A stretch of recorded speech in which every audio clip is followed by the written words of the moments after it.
السلام علیکم، ستړي مشئ، وخت مو په خیر. تاسې ته له زیر نیوز څلېرویشت څخه د نن ورځې د مهمو خبرونو ټولګې ته ښه راغلاست وایو. نن دوشنبه د 1404 هجري لمریز کال د لړم 5مه چې د 2025 زیږدیز کال د اکتوبر له 28مې سره برابره ده. زه صافی یم او تاسې ته له زیر نیوز څلېرویشت څخه د نړۍ مهم خبرونه وړاندې کوم، خو په سر کې د مهمو خبرونو سرټکي. اسیا ته د ټرمپ سفر، د سویل ختیځې اسیا سوداګریزې اندېښنې لا هم پاتې دي.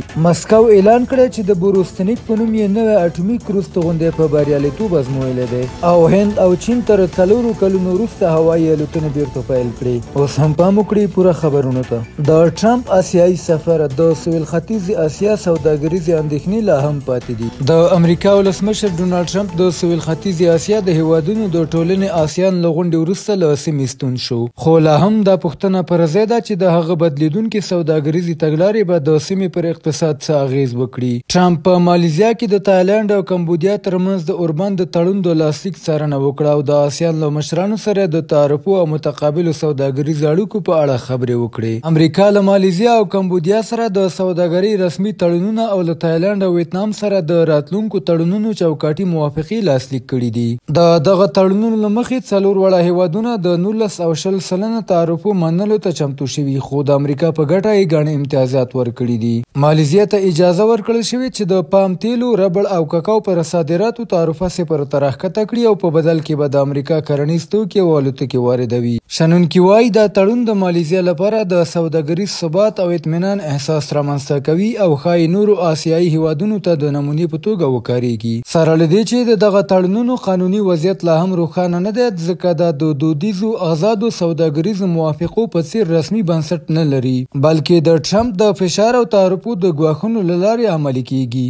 هند او چین تر 4 کلونو وروسته هوایي الوتنې بیرته پیل کړې. په داسې حال کې چې د هند او چین اړیکې د سوکالۍ پر لور روانې ښکاري، د دواړو هیوادونو ترمنځ مستقیمې الوتنې له 4 کلن ځنډ وروسته بیرته پیل شوې. د هند او چین ترمنځ الوتنې په 2020 کال کې د کرونا وبا له خپرېدو وروسته ودرول شوې او وروسته د همالیایي پولو پر سر د دواړو هیوادونو د نښتو له امله بیرته نوې پیل شوې، خو اوس دواړه هیوادونه د اړیکو د رغولو هڅې کوي. تیر کال د دواړو لورو ترمنځ د پوله ساتنې په اړه یو مهم امنیتي تړون لاسلیک شو او وروستۍ میاشتو کې د ډیپلوماټیکو اړیکو په بیارغونه کې د پام وړ پرمختګونه رامنځته کړي دي. دا پرمختګ په داسې حال کې رامنځته کیږي چې د اګست میاشت کې د هند لومړي وزیر نریندرا مودي له 9 کلونو وروسته لومړی ځل چین ته سفر وکړ او د شانګهای د همکاریو سازمان په غونډه کې د چین له ولسمشر شي جینګ پینګ سره ولیدل. تر دې وړاندې د چین د بهرنیو چارو وزیر وانګ یي هم هند ته تللی و، چیرې چې د پولې د وضعیت او د تاوتریخوالي د کمولو په اړه له هندي چارواکو سره خبرې کړې وې.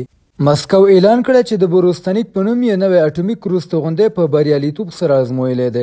د روسي چارواکو په وینا بروستنیک کولی شي له هر ډول دفاعي پولو تیر او خپل هدف وولي. د روسي ولسمشر ولادیمیر پوتین دغه توغندی د نامحدود واټن او بېساري ځواک لرونکی بللی او ویلي دی په نړۍ کې تر اوسه داسې وسله نه ده رامنځته شوې چې د دې سیالي وکړی شي. د معلوماتو له مخې دا توغندی په شاوخوا 15 ساعتونو کې نږدې 14,000 کیلومتره واټن وهي او د خپل نامعلوم الوت مسیر له امله د هر ډول اوسني او راتلونکي دفاعي سیستمونو پر وړاندې برلاسي لري. دا ازموینه په داسې وخت کې ترسره شوې چې د پوتین او د امریکا د ولسمشر ډونالډ ټرمپ ترمنځ پلان شوې لیدنه ځنډېدلې او ټرمپ دا مهال د آسیایي هیوادونو په سفر بوخت دی. ویل کېږي دا پرمختګ د روسیې د نوي پوځي ستراتیژۍ یوه مهمه نښه ده چې له مخې یې مسکو غواړي د لویدیځ د فشارونو او بندیزونو په وړاندې خپل ځواکمن پوځي موقعیت وساتي.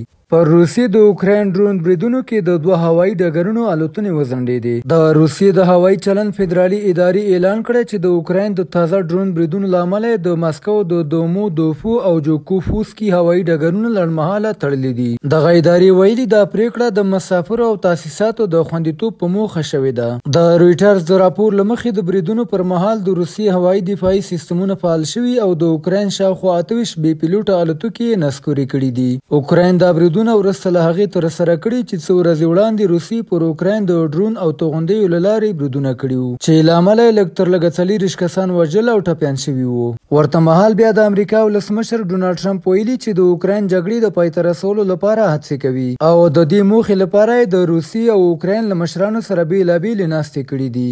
او د پای خبره دا چې د کامیرون ولسمشر پول بییا د ټاکنو ګټونکی اعلان شو. د کامیرون ولسمشر پول بییا چې له 1982 کال راهیسې واکمن دی، د وروستیو رسمي پایلو له مخې یې بیا د ولسمشرۍ ټاکنې ګټلې دي. د اساسي قانون شورا د دوشنبې په ورځ اعلان وکړ چې 92 کلن بییا د اکتوبر 12 شویو ټاکنو کې 53.8% رایې ترلاسه کړي دي. د نږدې سیال د اپوزیسیون نومان عیسی چیروما چې پخوا د حکومت د ویاند او وزیر په توګه کار کړی 15.19% رایې اخیستې دي. د اعلان تر مخه د یکشنبې په ورځ وروسته له هغې چې د اپوزیسیون پلویان د باوري او رڼو پایلو غوښتنه کوله، د کامیرون په ستر ښار دوالا ښار کې لږ تر لږه 4 تنه وژل شوي وو. بهرني خبرونه همدومره وو. د کورنۍ او سپورټي خبرونو لپاره زموږ پاڼې وڅارئ. په خواله رسنیو فیسبوک، انسټاګرام، ایکس، یوټیوب او ټیک ټاک زموږ خبرونې خوښې او موږ تعقیب کړئ. ادرس یې زیر نیوز 4 تر سبانۍ خپرونې. د الله په امان.